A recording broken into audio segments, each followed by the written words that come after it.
So man, guess what? Today I've come in a lot of power and heat because where I'm at, hey, you guys, you will reach there, you'll be there. You say you'll be there. Phoebe Mulonde is my name. When you go on all my social media handles, just Piebe Mulonde, you'll get me right there. But anyway, for this particular one, I've been joined by a beautiful, the awesome, mafuta dripping Symone Peat, all the way from Jamaica. She has been in and out of a lot of countries, so she's going to let us know the other ones. You understand? But hello, introduce yourself to the people, Symone. It's good to have you here. Praises up, rustling down. It's good to be here. It's good to be in Uganda. As you guys know, is my second home. And you know, the beautiful Phoebe sitting right beside me, make it even more pleasurable and fun. But it's good to be home. Yes. It's good to be home. It's good to be home. Yes. The last time we heard you, you had come for Playhouse still. Yes, that was I did. last year. Yes. And now we have you also this year. How has been, what are some of the observations that you have heard? And they're like, Uganda, we do this. Jamaica, they do this. But now what brings us together? We're a lot alike, we're so much alike more than what you think. In our action, in our deeds, in our thoughts. It's like when I have traveled to Calabar, and even Calabar, every time I go, I see somebody there that look like somebody that I know. That's in Lagos, yes. Yeah. So it's the same thing with Uganda. It's like we're so much alike. Come on. Even the way we act, the way we speak, the way we're so much alike. Yes. Let's get into first and foremost your charity, the charity that you carry out here in Africa. Has it transitioned yet to other countries, or is it still sticking to Uganda for a bit? And then what's your heart towards that? Like, what drives you to do charity in Africa, just to be specific? My charity started a long time ago, but it was mainly in Jamaica. So now I start to extend it in Jamaica and the US. So now I start to extend it a little bit more out. Okay. The reason why I decided to extend it out too was just my visit to Calabar. And as I said, just going around and moving around the streets and seeing the children that, when I inquire about the children, why are these kids not in school, and explanation that their parents may have passed on, different circumstances, and it kind of grabbed my heart. So I decided to extend it out to Africa and wherever else that the Lord leads. Okay. So from Jamaica, I'm seeing the journey from Jamaica to Uganda, US, here. You are all over. Yes, I am. Girl, let's speak about music. How, are you planning on doing any collaborations, just to be specific, this year with African artists, I plan to. I'm looking into it, and there's one in particular which is a big secret that I haven't. Is it copy plan? You know Miss Phoebe. You know Miss Phoebe now. You guys, you know Miss Phoebe. You know she's not gonna stop digging until she get an answer. But not this trip. Come on. Yes, it's all good. What inspires your music, as Symone Peat? And then how do you write? Do you get someone to write your music, or you write the music yourself? All my music is written by me. It's written by my experience, things that I've been through, are things that I see other persons going through. Yeah. So everything that you hear is of my personal experience. Like I'm gonna go back to Sweet Anointing. When I wrote Sweet Anointing, that's your first project, right? Yes. When I wrote Sweet Anointing, at that time, I was fighting cancer. Oh. When I wrote Sweet Anointing, and the fear of going into surgery. And then God reminded me, I have you covered. Come on.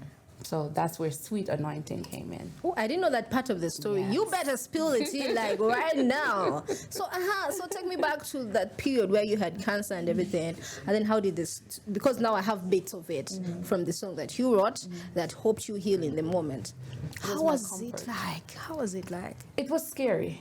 It was scary going through the season. It was scary going through the diagnosis, going through the surgery, waking up out of the surgery, and seeing certain things that you're so used to not being there. I was stronger until after the surgery. That's when I had my breaking point. Like, I just broke down. I was like, Lord, why are you constantly putting me through this? Like, it's one thing after the other. But then I realized why he did. Because after I overcame my situation, there was other people around me that had the similar, and they're not here, but I am here. And the ones that have overcome looked at me for their strength and said, if I did it, they can do it also. Wow. So sometimes God put us through certain situations because we're basically we're learning, or we're a vessel to help somebody else along the way.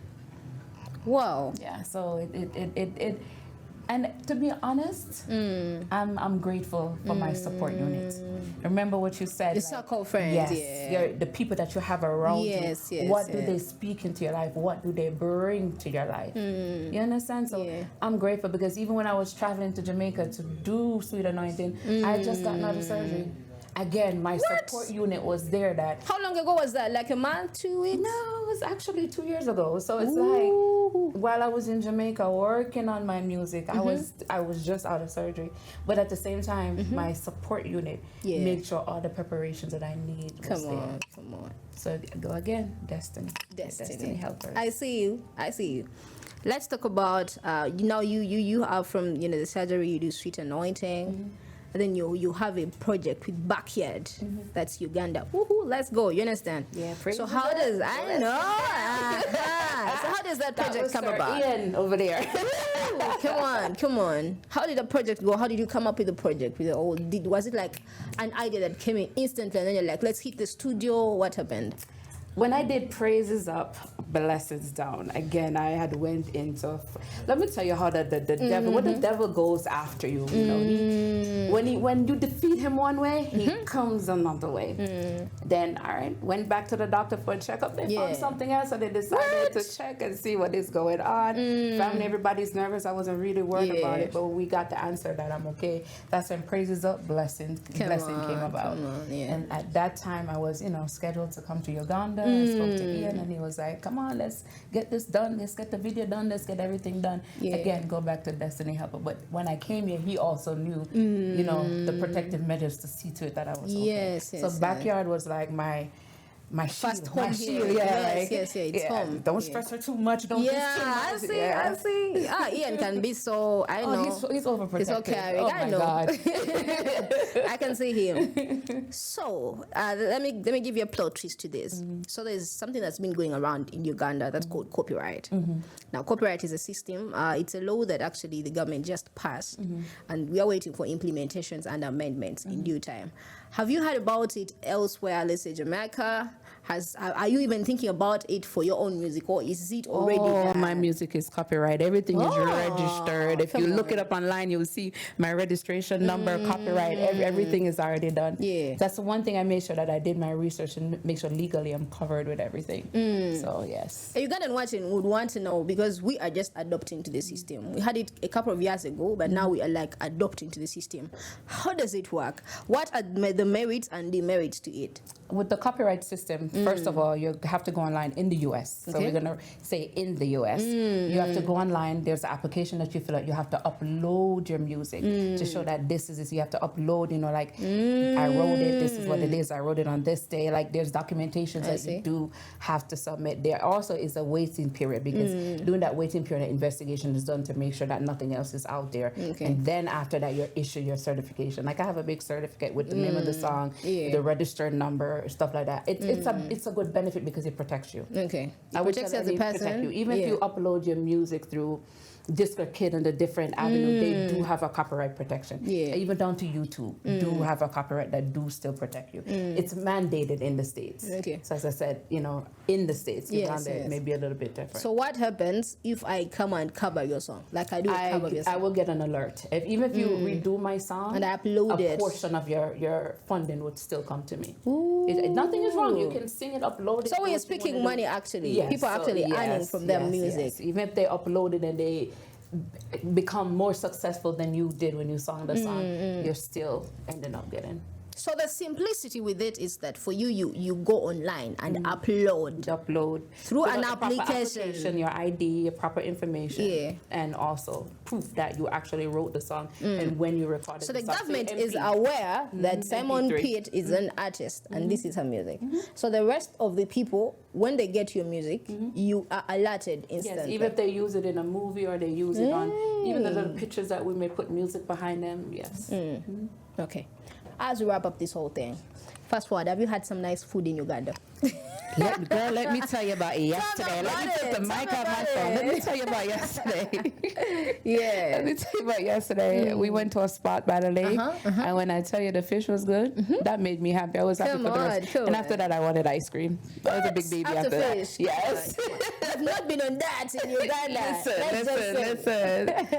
Listen. That was the big thing about my trip was going to that particular spot. Come on. So I'm happy. As we finalize, and actually I'm gonna let you say your last remarks to the people watching us. You've been on different stages in Uganda, did different interviews here and there, did different events in particular. How have you found the event system in Uganda? Wonderful. Okay. I don't know if it's because far from what is in Jamaica. It's even Calabar. Everything has been great, but Uganda, maybe because of who I have standing behind me. Yes. And they're making sure that everything is together and in the proper order and done correctly. Yeah. But Uganda, you guys have been wonderful. Come on. Listen, I'm gonna have no complaints. Hope you're not overworked. No. Your last remarks to the people watching us, and then we have it around. Listen, guys, it's good to be home. Put God first. No matter what you do, put him first. Number 2, don't give up. And remember, not everyone is going to see your vision. Not everyone is going to understand. And not everyone is meant to take along with you. So just hang in there, trust God, and let him do the rest. Acapella. Hey, let's go. I told you I'm going to do that. I'm going to do this particular song. This particular song because, Lord, I need you to hold me so closely. Lord, I'm feeling tired and broken hearts. Lord, I have no one else to turn to. Lord, I need you. Lord, I need you right now. Symone Peat, everybody. My name is Phoebe Mulone 527. Here we are, the home of gospel music, gospel everything, gospel news. Wherever you are looking at, getting to know into the gospel house, we have it ready for you. Until next time, blessings.